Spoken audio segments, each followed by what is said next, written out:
Olá, muito boa tarde para você. Está começando o Globo Esporte daqui a pouquinho. Claro, vamos falar do Flamengo, que joga hoje contra o Vélez Sarsfield no Maracanã. Pode ser a terceira final de Libertadores consecutiva do rubro-negro. Mas vamos começar pelo Vasco, que apresentou ontem o técnico Jorginho, aquele que você está pensando. Primeiro dia de trabalho, mas nem tudo é novidade. Jorginho reencontrou o Nenê, antigo parceiro que conquistou com ele o último título carioca do Vasco há 6 anos. É muito bom saber que aqui dentro vários me conhecem, sabem muito bem a forma de eu trabalhar. O técnico se apresentou aos mais novos, como Figueiredo, e já foi mostrar serviço no campo. A terceira passagem pelo Vasco, a princípio, vai durar 10 jogos.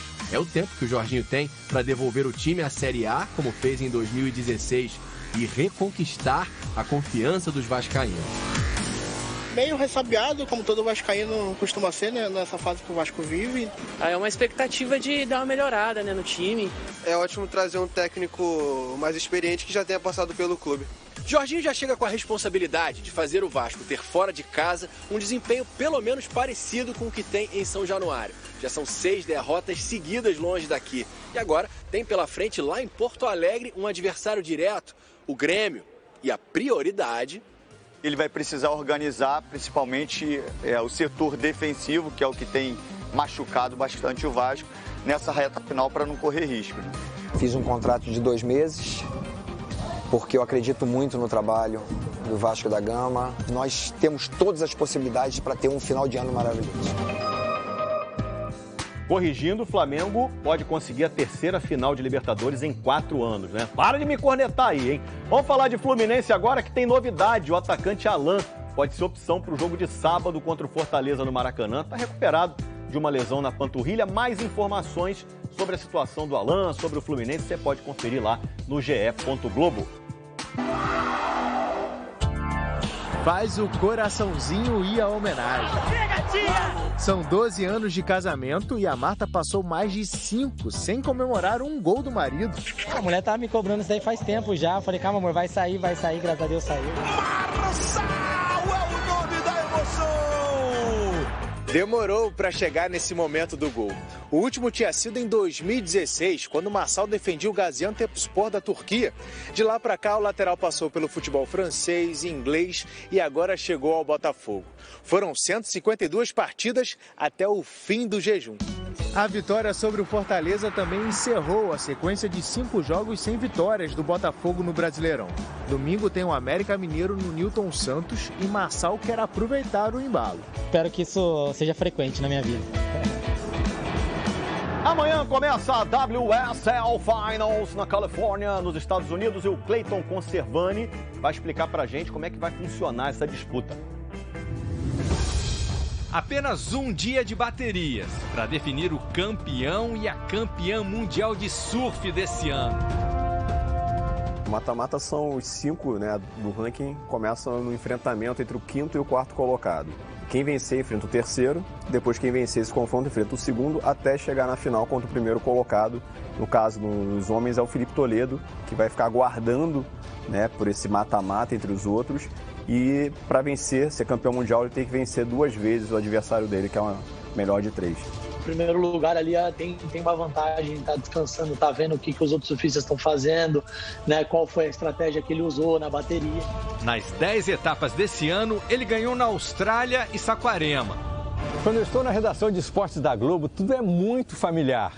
Conheço as pessoas, bom dia. Domino bem o espaço, os equipamentos. E esse computador aqui no cantinho, perto da janela, é o meu favorito. Bom, resumindo, é muito bom quando você se sente em casa em algum lugar. É exatamente o que vai acontecer com o Felipe Toledo na etapa decisiva da Liga Mundial de Surf. Filipinho mora na Califórnia há 7 anos e vai competir no quintal de casa. Me traz um grande conforto. E Deus saber o caminho das pedras ali. A gente tem um leque de oportunidades um pouco maior, né, do que os outros competidores. Quem também está no páreo é o Ítalo Ferreira. No feminino, Tatiana Weston Webb vai em busca do inédito título para o Brasil. Terceira colocada no ranking, ela precisa vencer pelo menos 3 adversárias para ser campeã. Não dá para negar que o Filipinho é quem está numa situação mais confortável para levantar o caneco. Nick Kyrgios, eliminado no Aberto dos Estados Unidos. Foi lá cumprimentar o russo Karen Khachanov, que está na semifinal pela primeira vez. Parabéns, cara, você mereceu. Fair play. Só que depois, que raiva do australiano, rapaz. Tava tão irritado que uma raquete só não adiantou, não. Pegou mais uma e quebrou também. Fim da linha pro Kyrgios e pras 2 raquetes. Daqui a pouco o Atlético Paranaense na final da Libertadores e o Flamengo quase lá.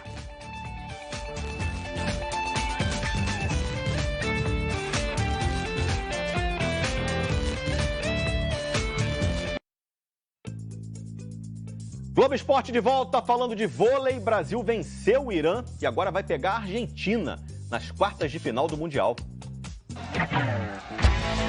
Parecia leitura de pensamento, mas era dever de casa bem feito. O Tales sabia onde a maioria dos ataques do Irã cairia. O bloqueio brasileiro estava na mesma sintonia.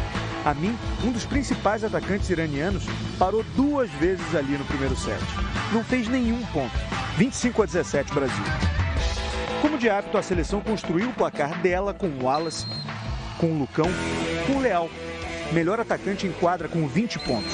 Leal fechando o primeiro set. A novidade foi o Rodriguinho. No primeiro jogo como titular da seleção nesse Mundial, ele mostrou frieza para substituir o Lucarelli, que teve uma lesão muscular. É Mundial, é Olimpíada, são as partidas mais gostosas que o atleta pode jogar. Eu acho que tem que estar preparado para jogar elas. Sem tomar sustos, a seleção fez 25-22 no segundo set. No terceiro, com o time cheio de mudanças, o Irã chegou a liderar. Mas o Brasil virou e fez 25-23 nesse ponto de saque do Bruninho, que tinha saído do banco. 3-0.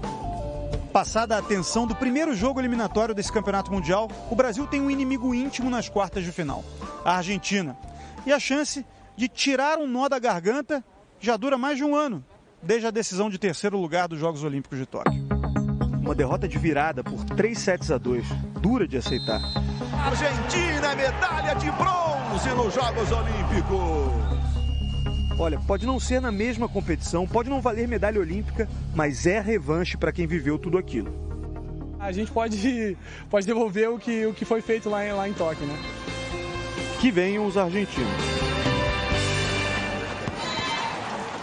Alô, Equador, aguarde, vai chegar um furacão aí em breve para mostrar a força do furacão das Américas. Atlético, Atlético, Atlético.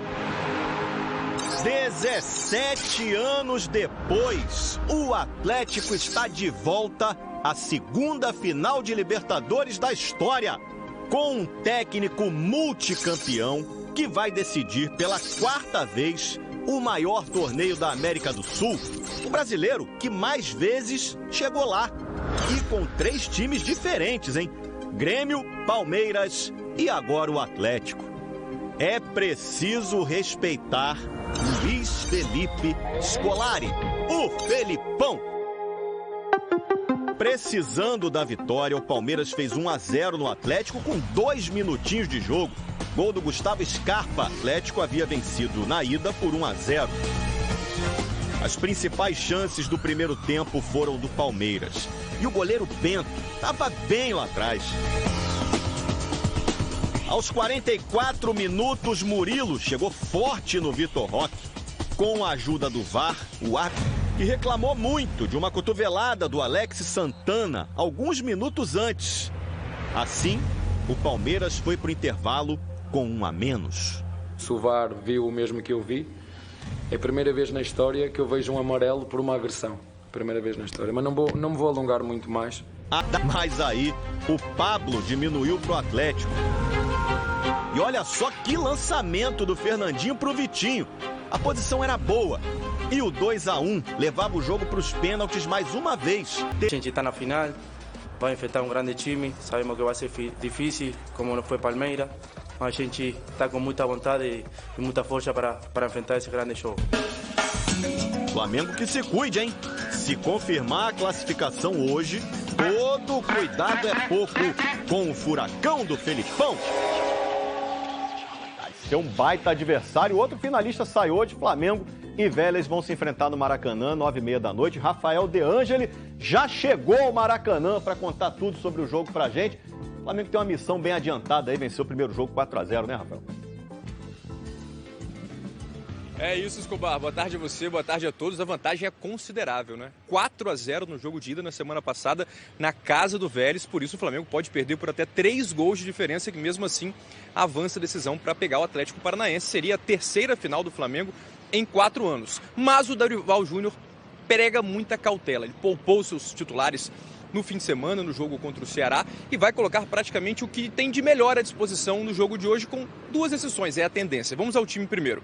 Santos, Rodinei, Fabrício Bruno, Pablo e Felipe Luiz, lembrando que o Davi Luiz e o Léo Pereira estão suspensos. João Gomes, Everton Ribeiro, Vidal, Arrascaeta, Pedro e Cebolinha. Lembrando que o Thiago Maia e o Gabigol, eles estão aptos para jogar hoje, mas estão pendurados. Então corre o risco, caso o Dorival relacione os dois, que eles tomarem um cartão amarelo, seja jogando ou seja no banco de reservas. A lista de relacionados ainda não saiu.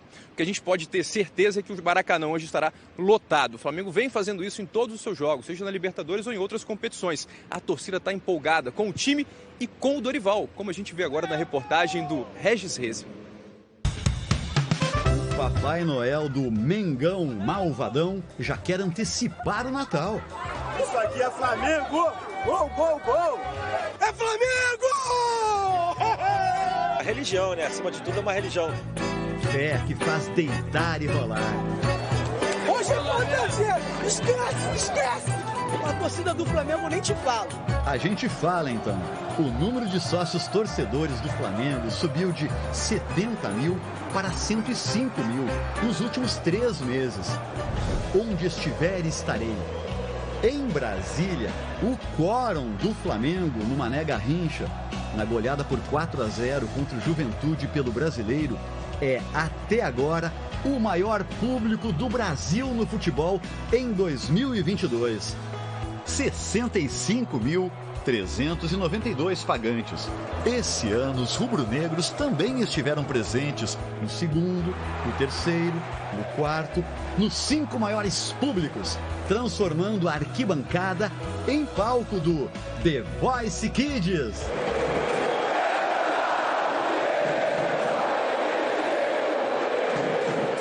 A alegria de fazer dos jogos do Flamengo em casa um parque de diversões já deu ao Flamengo a maior média de público pagante do Brasil em 2022.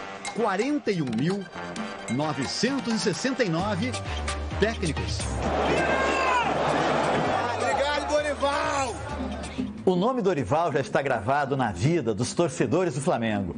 E agora, os queridos MC Coringa e Ivo Meirelles querem gravar na história. Vamos, Flamengo, essa é a tropa do Dorival, Dorival, Dorival, vral, vral, pra cima deles. Libertadores, queremos mais um Mundial. E eu acho que nada mais justo, né, do que essa homenagem ao Dorival Júnior. Nosso time não tinha formato de jogo. Nosso time era improvisado. Não tinha alegria. Eu acho que isso aí é o ingrediente que a gente precisa para acreditar. E quando você acredita, você quer estar lá, você quer fazer parte desse momento, dessa história. Por isso que nós temos aí vários jogos à frente com ingressos já esgotados. Os mais de 60 mil vendidos para o jogo de volta contra o Vélez da Argentina, hoje no Maracanã, pela semifinal da Libertadores. Lá foi 4-0 Mengão. Aqui é para manter a esperança de conquistar a América e também, por que não, né, Ivo? A Copa do Brasil e o Brasileirão. Sonhar não custa nada. Sonhar acordado e cantando. Vamos, Flamengo, essa é a tropa do Dorival, Dorival, Dorival, vral, vral, pra cima deles. Libertadores, queremos mais um Mundial. Bom feriado, gente. Até amanhã.